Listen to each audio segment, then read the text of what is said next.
ماں باپ کو دیکھ لیجئے، ہر بار ان کی زبان پہ ایک ہی کلمہ جاری رہتا ہے کہ ہمارے بچوں کا کیا ہوگا، ہمارے بچوں کی پرورش کیسے ہوگی، ہمارے بچے بڑے کیسے ہوں گے، ہمارے بچے کامیاب کیسے ہوں گے۔ یہی الفاظ ان کے منہ پہ رہتے ہیں۔ اپنی خوشیاں بیچ دی ان لوگوں نے، اپنے لیے جینا چھوڑ دیا اسی وقت جب آپ پیدا ہوئے تھے۔ لیکن اولاد کیا کرتی ہے؟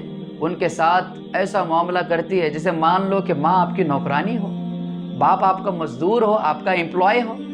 اس طرح کے سلوک آج کل کے نوجوان اپنے ماں باپ کے ساتھ کر رہے ہیں۔ میں شروع سے آپ کو ایک بات بتاتا ہوں، لوگوں میں اکثر اپنے بیانات میں کہتا رہتا ہوں کہ اس دنیا کا سب سے سستا مزدور اگر کوئی ہے تو وہ ایک باپ ہے، جو نہ سردی کا مہینہ دیکھتا ہے، نہ گرمی کا مہینہ دیکھتا ہے، نہ چلچلاتی دھوپ دیکھتا ہے، نہ بہتا ہوا برسات کا پانی دیکھتا ہے، نکل پڑتا ہے اپنے بچوں کو کھلانے کے لیے، پلانے کے لیے۔ وہ لوگوں کی گالیاں بھی سہتا ہے، ذلیل بھی ہوتا ہے، لوگ اسے مارتے بھی ہے، پھر بھی وہ اپنے بچوں کے سامنے ڈٹ کر کھڑا رہتا ہے، کیونکہ اسے اپنے بچوں کو بڑا ہوتا دیکھنا ہے، اپنے بچوں کو کامیاب ہوتا دیکھنا ہے۔ ساری ضلالت کو، ساری رسوائی کو پیٹھ پیچھے ڈال کر جو مسکراتا ہوا آپ کے سامنے دو روٹیاں لاتا ہے، آپ نہیں سوچ سکتے ان دو روٹیوں میں ماں باپ نے کتنا خون ڈالا ہوا ہے۔ بچے تو موج میں ہیں، وہ بڑے ہوتے ہیں، بڑے ہونے کے بعد صاحب ان کی عادتیں اس طرح بگڑ جاتی ہے کہ ابھی ہزاروں نہیں لاکھوں کمانے کی صلاحیت رکھتے ہیں۔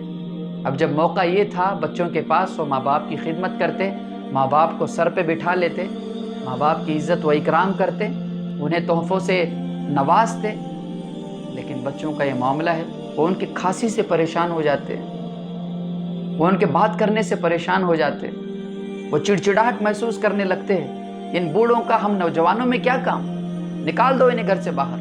اور ہوتا بھی یہی ہے۔ جس باپ نے 10 روپے میں اپنے بچوں کا پیٹ بھرا، 20 روپے میں اپنے بچوں کا پیٹ بھرا، خود میاں بیوی بھوکے سوتے تھے آپ کو کھلانے کے لیے، آج یہ کہ بیٹا 1 لاکھ روپے کما رہا ہے، 2 گرم روٹیاں ماں باپ کے لیے نہیں دے سکتے۔ یہ حالات ہے دنیا کے، 2 گرم روٹیاں اپنے ماں باپ کو نہیں دے سکتے۔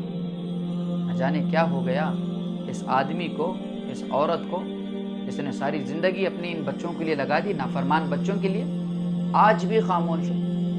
نہیں دیتا بچہ کوئی بات نہیں، خاموش ہے، اس کے گھر میں ہاتھ باندھ کے بیٹھے ہوئے ہیں۔ کب تک ظلم کرو گے اپنے ماں باپ پر؟ آقا کریم صلی اللہ علیہ وسلم سے جب صحابہ نے پوچھا تھا حضور قیامت کب آئے گی، تو حضور نے ارشاد فرمایا اس کا اصل وقت تو اللہ کو پتہ ہے، صحیح وقت تو اللہ کو پتہ ہے، لیکن اس کی نشانیاں میں آپ کو بتا دیتا ہوں۔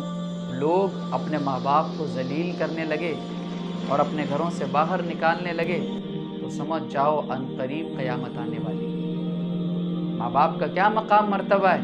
حضرت موسیٰ علیہ السلام نے ایک مرتبہ اللہ سے پوچھا، کیونکہ یہ تو اللہ سے بات کیا کرتے تھے، کہ اللہ رب العزت جنت میں میرا پڑوسی کون ہوگا؟ ذرا اس بات کو غور سے سنیے، اللہ نے کیا جواب دیا؟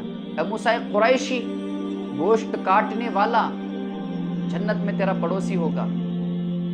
حضرت موسیٰ نے کہا یا باری تعالیٰ، کوئی عالم نہیں، کوئی عابد نہیں، کوئی تیری عبادت کرنے والا نہیں، کوئی پرہیزگار نہیں، یہ قصائی جو گوشت کاٹتا ہے وہ میرا پڑوسی کیسے؟ اللہ نے کہا موسیٰ خود جا کر پتہ کر لے۔ جب موسیٰ علیہ السلام اس کے پاس پہنچے اور جب وہ موسیٰ علیہ السلام کو لے کر اپنے گھر پہنچا، موسیٰ علیہ السلام اس کے مہمان بنے، تو موسیٰ علیہ السلام دیکھنے لگے، آخر میں دیکھ لو اسے کہ کون سا نیک عمل کرتا ہے کہ جنت میں یہ میرا پڑوسی ہوگا۔ لوگوں قربان جاؤ اس شخص پر، وہ شخص جو قصائی تھا، گوشت کاٹنے والا تھا، اس نے گوشت کو دھویا اچھی طرح سے، اس کا سالن بنایا، روٹیاں تیار کی، اس سالن اور روٹی کو اپنے ماں کے پاس لے کر گیا۔ موسیٰ دیکھنے لگے ضعیف ترین، کمزور ترین عورت بیٹھی ہوئی ہے، اور یہ آدمی ایک نوالا لیتا ہے، اس کو اچھی طرح سے گوشت میں ملاتا ہے اور اپنے ماں کے منہ میں جیسے ہی ماں کا پیٹ بھر جاتا ہے، وہ مسکراتا ہوا حضرت موسیٰ کے پاس آنے لگتا ہے۔ حضرت موسیٰ علیہ السلام کہنے لگتے یہ عورت کون ہے؟ وہ شخص جواب دیتا ہے یہ تو میری ماں ہے۔ وہ شخص جو مسکرا رہا تھا، تو موسیٰ علیہ السلام نے پوچھا کیوں مسکرا رہے ہو، کیا بات؟ وہ شخص کہنے لگا یہ میری ماں ہے، میں اسے جب بھی کھانا کھلاتا ہوں یہ دعائیں دیتی رہتی۔ اس مرتبہ کیا کہا تمہاری ماں نے؟ جب موسیٰ نے پوچھا تو وہ شخص کہنے لگا چھوڑ دیجئے نا، یہ تو ہمیشہ کہتی ہے کہ اللہ تجھے جنت میں موسیٰ کا پڑوسی بنائے۔ اب بتائیے میں کہاں اور موسیٰ علیہ السلام کہاں؟ میں نے تو دیکھا بھی نہیں انہیں۔ لوگ آپ نہیں سمجھ سکتے کہ ماں کی خدمت پہ کیا اجر و ثواب ملنے والا ہے، کیا مقام و مرتبہ ہے کہ ماں کی خدمت کا۔ ایک صحابی جن کا نام حضرت علقمہ رضی اللہ عنہ ہے، بہت اونچے قد کے صحابی ہے، بہت مقام و مرتبہ ہے، روزے، زکوٰۃ، حج، نمازیں، ساری چیزیں ان کے پاس، لیکن جب موت کا وقت قریب آتا ہے کلمہ نہیں نکلتا زبان سے، کلمہ نہیں نکل رہا زبان سے۔ حضور تک جب یہ بات پہنچی تو حضور صلی اللہ علیہ وسلم نے کہا کیا ان کی امی جان زندہ ہے؟ تو پتہ چلا جی ہاں ہے۔ غور سے سنیے اس واقعے کو، ان کی امی جان کو بلایا گیا کہ علقمہ اب نزا کی حالت میں ہے، موت کی حالت میں ہے، اور ان کے منہ سے کلمہ نہیں نکل رہا، صحابی رسول ہے، کلمہ نہیں نکل رہا، کیا کوئی انبن ہے آپ کے ساتھ؟ امی سے پوچھا ان کی، تو انہوں نے کہا کہ جی ہاں، یہ میرے ساتھ بڑا چڑچڑاہٹ والا معاملہ کرتا ہے، میری باتیں نہیں سنتا، میری باتیں نہیں مانتا، لیکن بہت متقی، بہت پرہیزگار، ڈزنٹ میٹر آپ متقی ہو، پرہیزگار ہو، آپ حاجی ہو، عالم ہو، حافظ ہو، قاری ہو، مفتی ہو، دین کے داعی ہو، شہید ہو، کچھ بھی ہو، لیکن اگر آپ ماں باپ کے وفادار نہیں ہو تو معاملہ اٹکے گا، اور ایسا اٹکے گا کہ آپ کو رکنا پڑے گا۔ اس وقت حضرت محمد صلی اللہ علیہ وسلم نے یہ کہا کہ مائی انہیں معاف کر دو، ان کی کلمہ نہیں نکل رہا، تو ان کی امی نے کہا کہ میں نہیں معاف کر سکتی، اس نے بڑی تکلیف دی ہے مجھے، میں معاف نہیں کر سکتی۔ تو حضور نے کہا حضرت بلال سے، بلال لکڑیاں جمع کرو اور آگ لگاؤ، ہم علقمہ کو آگ میں ڈالنے جا رہے ہیں۔ اس کے مائی نے دیکھا تو اس کا دل مچلا کہ میرے بیٹے کو میری آنکھوں کے سامنے آپ آگ میں ڈالو گے؟ حضور صلی اللہ علیہ وسلم نے کہا کہ ماں تو اس آگ سے اپنے بیٹے کو بچانے کی کوشش کر رہی ہے، اور اس آگ کا کیا؟ جب وہ جہنم میں داخل ہو جائے گا جب تو اسے معاف نہیں کرے گی۔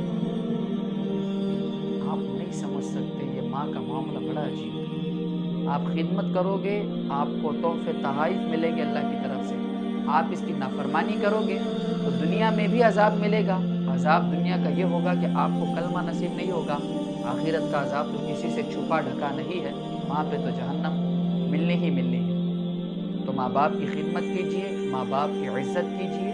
ماں باپ جس غریبی سے، تندرستی سے، آزمائش سے، آرائش سے آپ کو پال رہے ہیں، پوس رہے ہیں، آپ کا یہ کام بنتا ہے۔ جیسے ہی اللہ رب العزت نے آپ کی دنیا سنوار دی تو آپ بھی ماں باپ کی دنیا بھی سنواریں اور ان کی آخرت کی بھی فکر کریں، خود کی آخرت کی بھی فکر کریں۔ تو آج کا یہ میسج اگر آپ کو پسند آتا ہے تو ضرور ان لوگوں تک شیئر کیجئے جو اپنے ماں باپ کے نافرمان ہو یا اپنے ماں باپ سے جھگڑا کرتے ہو۔ انہیں بتائیے کہ ماں باپ کی نعمت اس دنیا کی سب سے بڑی نعمت ہے۔ وہ شخص غریب ترین انسان ہے جس کے ماں باپ زندہ ہو اور وہ اپنے ماں باپ سے دعائیں نہ لیتا۔ اللہ پاک ہم تمام کو ماں باپ کی خدمت کرنے کی توفیق۔ وآخر دعوانا ان الحمدللہ رب العالمین۔